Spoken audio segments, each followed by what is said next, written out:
ఇలాగ మన ఈజిప్ట్ నుంచి కానానికి రావడానికి ఎలాగైతే మజిలీ అయ్యిందో అదేవిధంగా దేవుడు ఇక్కడ ఇది కాదు మీరు వేరే చోటకి వెళ్ళాలంటే నేను వెతుకున్నప్పుడు మార్క్ బాబు గారు కనపడేది ఆ యథార్థవాది అనేది అలా ఛానల్ దేవుడు మరి ఎందుకు పెట్టించాడో నా కోసమే పెట్టించాడేమో అనుకుంటాను.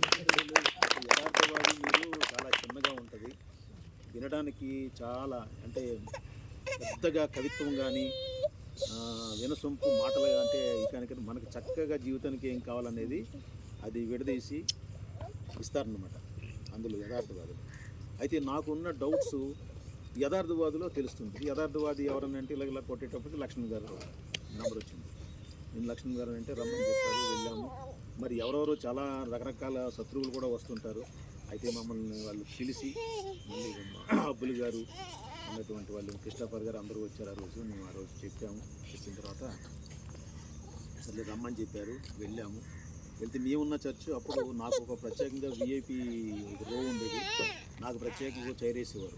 నేను ఎందుకంటే గవర్నమెంట్ ఎంప్లాయీని ఆఫీసర్ని కాబట్టి. ఇక్కడికి వచ్చిన తర్వాత విఐపి నేను తర్వాత అక్కడ ఏమిటో చెప్పులు వేసుకుని వెళ్ళిపోయేవాడు. ఇక్కడ వెళ్ళిన తర్వాత చెప్పులు తీసేయాలి, మట్టి, తర్వాత పైనుంచి వర్షం పడితే గ్యారంటీ లేదు. ఇవన్నీ ఇలా ఉంటాయన్నమాట. కానీ నేను ఎందుకు చెప్తున్నానంటే అక్కడ విఐపి ట్రీట్మెంట్. నేను ఎలా నడిచి వెళ్తుంటే అందరూ నమస్కారం పెట్టి చర్చిలోనే నమస్కారం పెట్టేవారు. తర్వాత పాస్టర్ గారు కూడా నాకు క్లియర్ ఫోకస్ రావు గారు వచ్చారా లేదా అని చెప్పి అనేవారు. నేను రాకపోతే తర్వాత కూడా పిలిచి అడిగి ఎందుకు నేను ఇప్పుడు విజయవాడలో ఉద్యోగం చేస్తూ ప్రతి ఆదివారం చర్చకు వస్తుండేవాడిని. ఇవన్నీ జరుగుతూ ఉన్నప్పుడు ఇక్కడికి వచ్చిన తర్వాత ఇలా ఉంటే తర్వాత దానికి తోడు అయ్యగారు ఆరోగ్యం చాలా క్షీణించింది. సో మాతో పాటు ఇద్దరు ముగ్గురు పట్టుకెళ్ళాము. పట్టుకెళ్తే వాళ్ళందరూ అయ్యగారు క్షీణించింది ఆరోగ్యం, మరి ఆయన ఉంటారో లేదో తెలియదు, ఎక్కువైపోతుందా తగ్గించాను. అయితే ఎందుకంటే ఆకలేస్తుంది కదా అయితే అంటే దేవుడిని ప్రేరేపణ వరకు చెప్తున్నాను. ఈ దయ్యాన్నే సాగదీస్తే ఒక 4-5 గంటలు పడుతుంది, నో సాగదీసి. అయితే ఇది అయినప్పుడు ఇంత వాళ్ళు వచ్చిన తర్వాత ఇలాగంటే మాకు మాత్రం అయ్యగారికి ఏమీ కాదు అనేది లోపల ఉండేది. కాదు కాకూడదు, దేవునితో పోరాడదాం. ఇజ్రాయెల్ చేసే పని అదే కదా. దేవుడు వాళ్ళు ఏం చేస్తాడు? ఇజ్రాయెల్ దేవునితో పోరాడే మనిషే కదా. అయితే అప్పుడు నా భార్య 21 రోజులు నిర్మించుకుని ప్రార్థన చేయాలని చెప్పి ఉపవాస ప్రార్థన, ఇంకేమీ తీసుకోకుండా బ్రతకడానికి మాత్రం పానీయాలు తీసుకుని చేయడం మాత్రం. రెండవ రోజు ఏ గాలి లేకుండా ఒక డోరు టప్ అని కొట్టింది అన్నమాట. ఇంట్లో గాలి లేదు, ఏమీ లేదు, మొత్తం కిటికీలన్నీ వేసేసాం. ఎందుకు కదిలిందో తెలియదు. వెళ్ళినప్పుడు టప్న శబ్దం వచ్చినప్పుడు చూసినప్పుడు తలుపు ఊగుతుంది. అయితే మాకేంటంటే సైన్ ఏంటంటే కార్యం మొదలైంది అనుకున్నాం. అనుకుని మా ఇద్దరికే తెలుసు ఆ విషయం, అయ్యగారికి ఏమీ కాదు. మాకేంటంటే ప్రార్థన చేసినప్పుడు మీకు నల్లగా ఇలా తెలిసినప్పుడు కళ్ళు కనపడతాయి. అంటే కొంతమందికి దేవుడు కొన్ని ఇచ్చేస్తాడనమాట. ఎన్నో వరాలు యాక్చువల్గా పరిశుద్ధాత్మ మనకి ఇస్తాడు, కానీ మనం ఉన్నాయని మనం గమనించాం. ఇలా బాడీ ఉన్నప్పుడు జీర్ణ కోసం పనిచేస్తుంది, నరాలు పనిచేస్తాయి, గుండె పనిచేస్తుంది, ముక్కు పనిచేస్తుంది, హెయిర్ పెరుగుతూ ఉంటుంది. ఇవన్నీ మనకు తెలుసా? ఏమీ తెలియదు. కానీ మనకు ఒకటో రెండో తెలుసు ఏంటంటే మనం వాష్రూమ్కి వెళ్ళాలనేది ఒకటి తెలుసు, ఆకలేస్తే తినాలని తెలుసు. ఈ రెండు మాత్రం బ్రహ్మాండంగా తెలుసు, ఉన్నాయని ఏమి తెలియదు కదా. అయితే దేవుడు అలాగా చేసినప్పుడు ఆవిడకి ఏంటంటే విజన్ ఇచ్చాడు దేవుడు. ఇలాగుంది, నన్ను బావ అంటారు, బావ మరి ఇది కార్యం జరుగుతుంది, మనం వదలొద్దు అని చెప్పి, నీవు కూడా చేయని చెప్తే నేను చేయాలంటే ఆఫీస్కి వెళ్ళి రావడం సరిపోదు. ఈ లోపల ఆవిడకి ఏదన్నా వస్తే నేను ప్రార్థన చేస్తుండేవాడిని.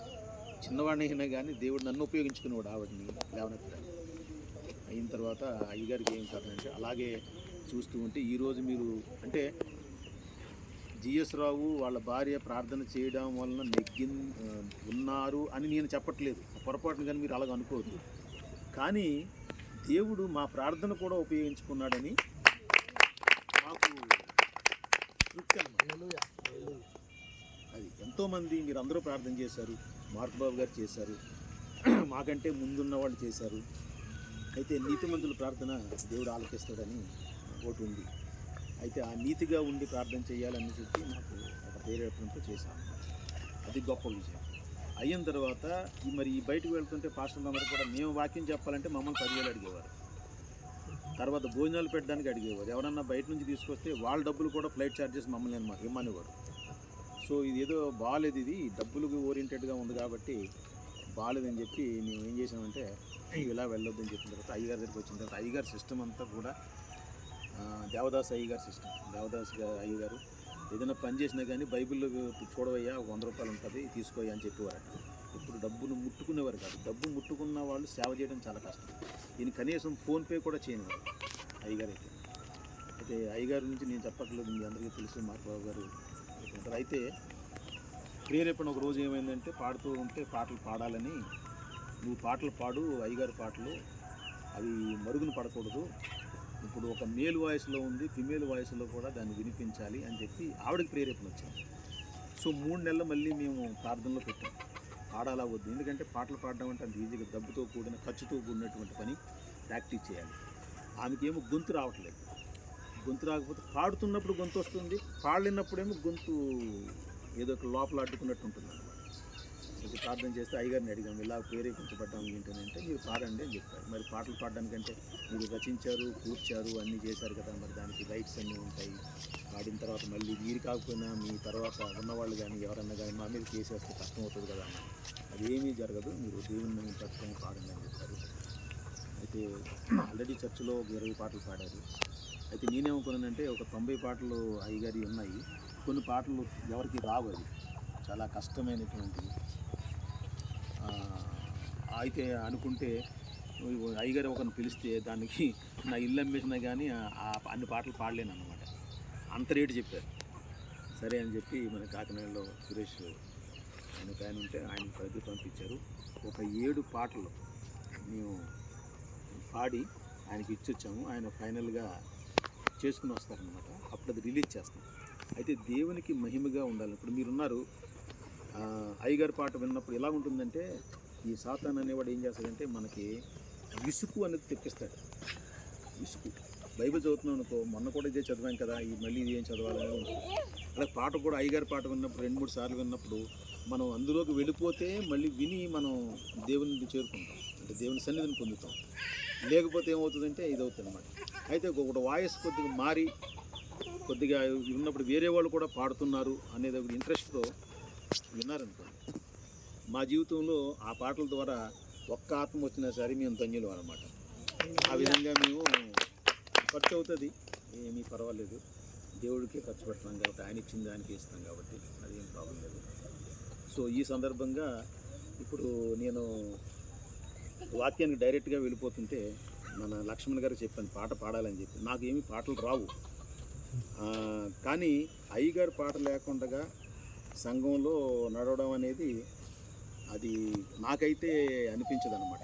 వాక్యము అద్భుతం, పాటలు మరీ అద్భుతం, అసలు అయ్యగారే అద్భుతం అన్నమాట. సో దానికి దేవుడు మాకు సహాయం చేసి మంచి గొంతును కూడా ఇచ్చి, మన గొంతు చేసుకోవడానికి రోజు వాటర్ అని అదని ఇదని చాలా చేస్తే చివరికి కొంత అయ్యింది. పాటలు రిలీజ్ చేసినప్పుడు కూడా మార్కబాబు గారే వారి ద్వారానే చేసి సంఘంలో రిలీజ్ చేయాలనుకుంటున్నాను. ఎందుకంటే ఇది మన సంఘం, మనకి అయ్యగారికి సంబంధించిన ఇది ఒక పాట.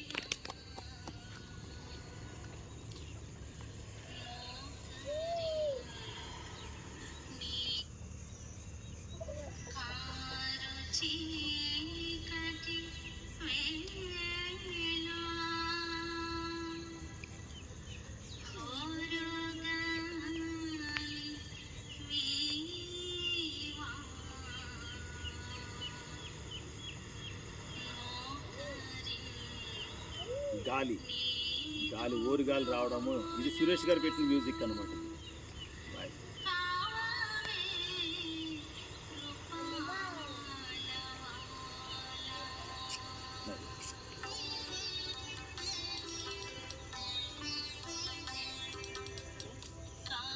ఉంచిన ఆఫ్ చేసేనా,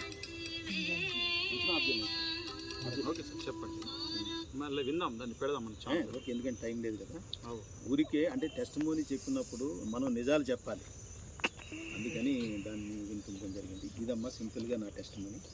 దేవునికే మీరు విన్నందుకు చాలా సంతోషము. మీ అందరికీ కూడా ధన్యవాదాలు. ఈ సమయాన్ని మీరు అందరూ ఒప్పుకొని మరి మార్క్ బాబు గారు కూడా ఇంత టైంని హెచ్చించి చిన్న సాక్ష్యాన్ని పంచుకోవడానికి అవకాశం ఇచ్చినందుకు వారికి కూడా నమస్కారం, ధన్యవాదాలు చెప్తున్నాను. దీంతో ముగిస్తున్నాను. హల్లెలూయా, హల్లెలూయా, హల్లెలూయా. మరి విన్న సాక్ష్యమును బట్టి దేవునికి మహిమ కలుగును గాక. మరి ప్రభువా, నన్ను పుట్టించావు, ఈ ప్రాంతంలో ఉంచావు. మరి నీ చిత్తం ఏమిటో, దాని కొరకు నేనేమి చేయాలో అనే ఒక ప్రార్థనతో మనం దేవుని సన్నిధిలో సిద్ధపడదాం రండి. గడిచిన ఆదివారం నుంచి ఆదివారం దాకా దేవుడు మళ్ళీ కాపాడాడు. దేవుని కొరకు ఏం చేస్తాం, ఏం చేయాలనుకుంటున్నాం, ఏం చేయబోతున్నాం, మనలో దేవుడు పెట్టినటువంటి భారం ఏమిటి, దాని కొరకు మనం చేస్తున్న ప్రయాసం ఏమిటి, గడిచిన వారంలో మనం ఏం చేసాం దేవుని కొరకు. ఒకసారి మనల్ని మనం స్వపరీక్ష చేసుకుందాం. ఒకసారి అందరూ కూడా